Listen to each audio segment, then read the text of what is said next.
Hello everyone, my name is Merima and I'm very happy to be part of this TEDx event, and I'm very happy to be sitting in front of you today. As you can see, I'm a wheelchair user. I was born with spina bifida. That's a condition which affects the spine, and this is why I'm using the wheelchair. A couple of years ago, my life took a very interesting turn when I was approached on the street by an editor of a magazine who asked me to write an article about the issues that people in wheelchair face daily. So yeah, you could say I was discovered just like a supermodel. Back then, I didn't know that this little piece of paper would lead me here talking to all of you. But that was the beginning of my career as a very skilled, very trained, and very professional disabled person. Until this point, I always talked about the issues that directly affect me as a wheelchair user. But today I want to talk about something a little bit more personal that I think we all share, and that is the task of accepting ourselves. So the obvious question is, why is it so important to accept yourself? Well, according to psychologists, self-acceptance has many benefits. It can lead us to live a more fulfilling life. It can increase our self-esteem. It's crucial for independence, and it can decrease our need from approval from others. So one person comes to accept many things through its life, but today I want to talk about the essence of self-acceptance, which starts with our bodies. Beauty has always played a huge role in society. We know that every historic era had its preference in the standards of beauty. This day and age, we finally have a little bit more of diversity and acceptance. We are talking more about it, and things that before seemed impossible now are happening. Women of color are gracing magazine covers, plus-size models are ever more present in the beauty industry, and disabled people lastly have their place on the runways and in pageants. So, yeah, as I said, we are almost bombarded with those messages about self-acceptance of our flaws. And it's a very important subject to talk about. But I want to say that often those campaigns about self-acceptance generalize both men and women, but especially women. We live in a society that, yes, it is obsessed with youth and beauty, but not everyone is going to live a miserable life only because there is a standard of beauty that is impossible to reach. I think what people just need, it's a platform through which their voices can be heard. Voices that say, we are not ashamed of who we are. Real women are still not the norm in the media, but they are an exception. They're just part of a beauty campaign that is especially designed to target a specific group of people, to have a specific goal that is to sell you a product. So I'm not going to repeat the standard cliche that inner beauty is the most important thing about someone, because let's be honest, our bodies are the first thing that we see and we judge by ourselves and others. This is why the acceptance of our bodies as they are, it's so important. That acceptance can lead us one step closer to actually accepting ourselves as whole individuals. My sole purpose here today is to give you just a little different perspective where, yes, you can be more at peace with yourself and your flaws, no matter what those flaws are. But before I could reach this point in my life where I could be sharing my view on self-acceptance, I had to figure out how to find peace myself first. And you know, after my body felt like something I had to hide, a dirty little secret that I had to keep to myself as much as possible, until I had this idea, to bear it all. So, how did it happen that I decided to show the world all my most hidden parts? Like everything else that starts in Bosnia, this also started with a good cup of coffee. One of my dear friends, Damir, who happens to be a professional photographer, and we came up with this idea of this photo shoot that would reveal the expression and, well, beauty of a non-standard female body. Me, in addition to my cellulite, my stretch marks, and my muffin top, I'm also very blessed with deformed legs and a body full of scars. And here, you know, in the Balkans, the femininity, the sensuality and sexuality of a woman with a body handicap is still much taboo. The photo shoot, I'm happy to say, was a success, and the photos were exhibited in galleries all over the world. And with these photos, we continued a very important conversation that has started long before me by some very brave people. People who were raising the question, how do you feel good in a body that conventionally isn't beautiful? How do you accept all those ugly parts of yourself? So this brings me to step number 1, get uncomfortable. Self-acceptance for me was a very long process. I wish I had some amazing story to tell you about how I became self-confident in one moment of some amazing revelation. But the truth is that it happened through small everyday battles. And one example of one of those battles that I won was to wear a short skirt back when I was 19. You may have guessed it, I was very ashamed of my legs, and I never wore a short skirt before.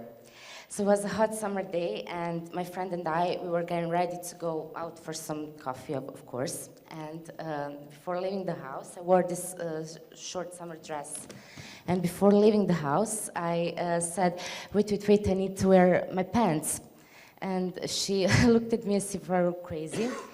I quickly explained that I didn't want my legs to show.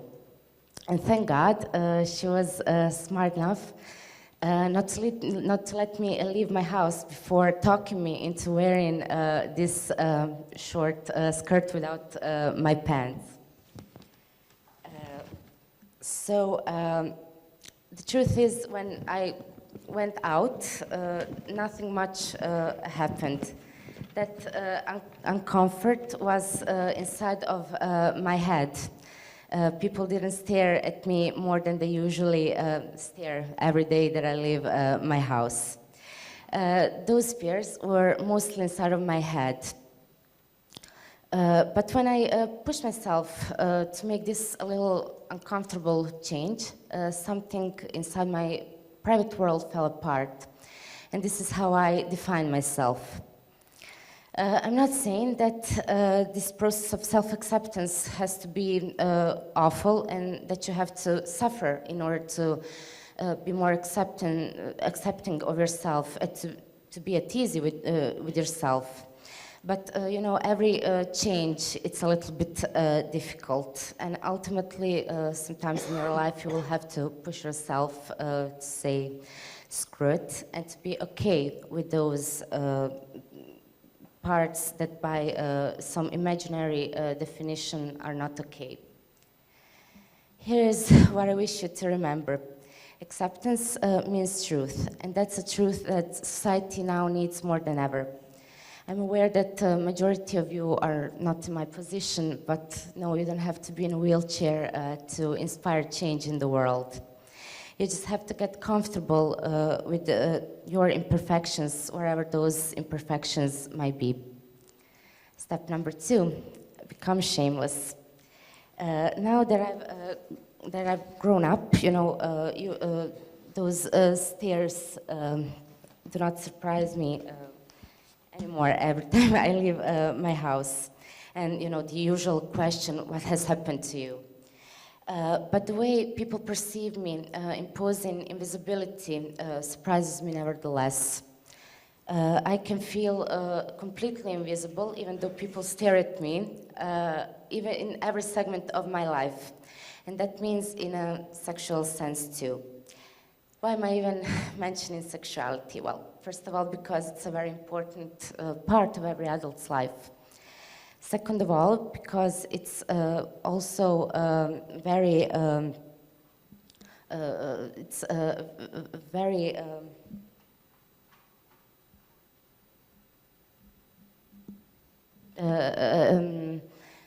it has the social construct of what it should be. And third of all, because it's a very fun subject to talk about. It often seems that sexuality is seen just the privilege of one group of people: straight, hot, beautiful, able-bodied people. And that, of course, is not true. There is a fine line between voyeurism and an open discussion about intimacy, but we have to be able to talk about it, to take off those stigmas that surround this very important aspect to one person's life. Everyone feels the need to be intimate and to be loved. And in that moment when I got that look of pity, I decided to become more open to the discussion about intimacy and about ultimately sexuality. Usually disabled-bodied people are perceived as weak and unattractive. And that perception can affect all parts of one person's life. It can affect the daily life of a person, it can affect self-esteem of a person, can affect potential parenthood, and it can affect even a job of a person. And those misconceptions take away huge parts of our identity, and by that also a huge part of the power that a person has. This is why becoming more shameless helps to take that power back. Also, being shameless means speaking your mind and allowing yourself to be who you truly are. You know, it all comes down to the identity that we make up in our heads. I'm sure like every one of you felt like they do not fit in, like they're not being part of the club. And that happens especially when you have a feature that does not conform with those standards imposed in society. In my case, it's disability.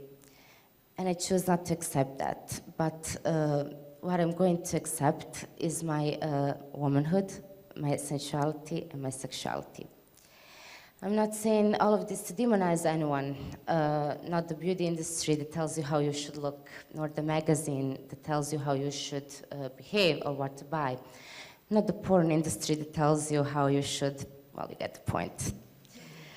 I think that with these photos, we didn't just tackle those taboos that people with a body handicap face daily, but also the issues that women here in the Balkans and really everywhere in the world face every day.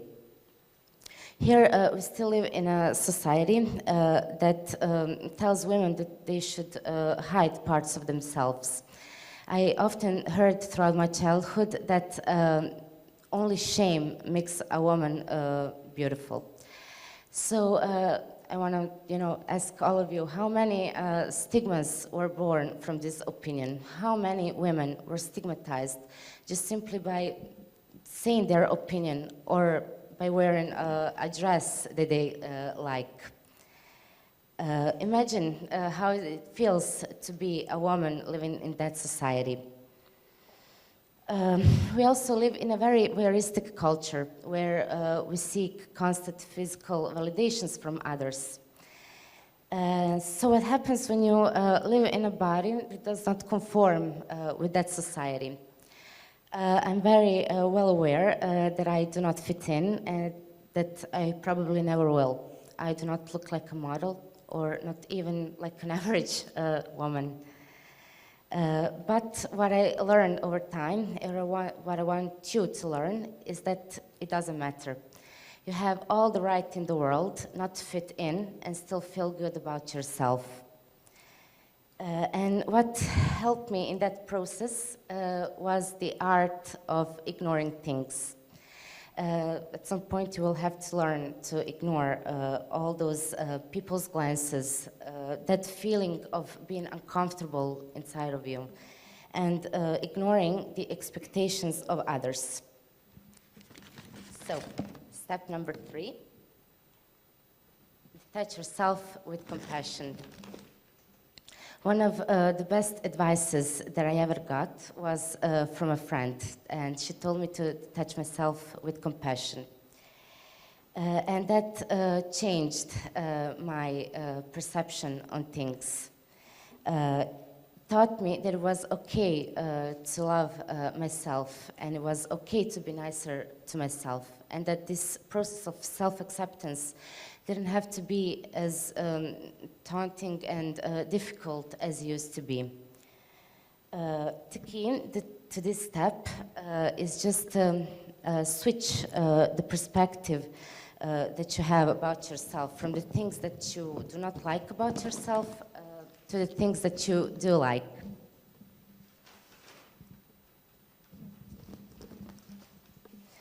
The truth is, you know, that people will hardly ever change. You will always encounter people that will judge you, that will stare at you, and that ultimately will make you feel like you do not fit in. And the world, you know, won't stop just because you feel like you do not belong there. But the good thing is that we can change those perceptions that we have inside of our heads about ourselves. And those invisible changes that we make inside of ourselves are the most powerful tool that we can acquire. I once read a quote by Frida Kahlo, "Only stupid girls want to disappear." So my goal is to conclude with this important message to all of you and to the next generation. As I said, our flaws are not going to go away. We will always be imperfect, and we will always encounter people who will make us feel even bad about ourselves. But to sum things up, you have to get comfortable with being uncomfortable. Acceptance is a process, and every change is uneasy. But if you just try to do it, you will see that most of your fears are inside of your head and that they're not real. Become more shameless by using the art of ignoring things. Take all the shame posed by others, look at it, and just let it go. And the most important thing is to be more compassionate with yourself. Commit to that compassion day by day. Because the amount of energy you put into compassion and self-loathe, it's the same, so you might as well choose self-compassion. Those times that we live in put us under a great amount of pressure of striving to some imaginary perfection. But if we are brave enough, we can show ourselves simply as we are, imperfect. And precisely in that imperfection belongs the key to acceptance. You have to look at yourself from the roots of your hair to the soles of your feet. You look at your cellulite, your stretch marks, your scars, and understand that every flaw carries its own story, which we need to show shamelessly. We don't need to hide our bodies or who we are. This is where the beauty lies. This is beauty.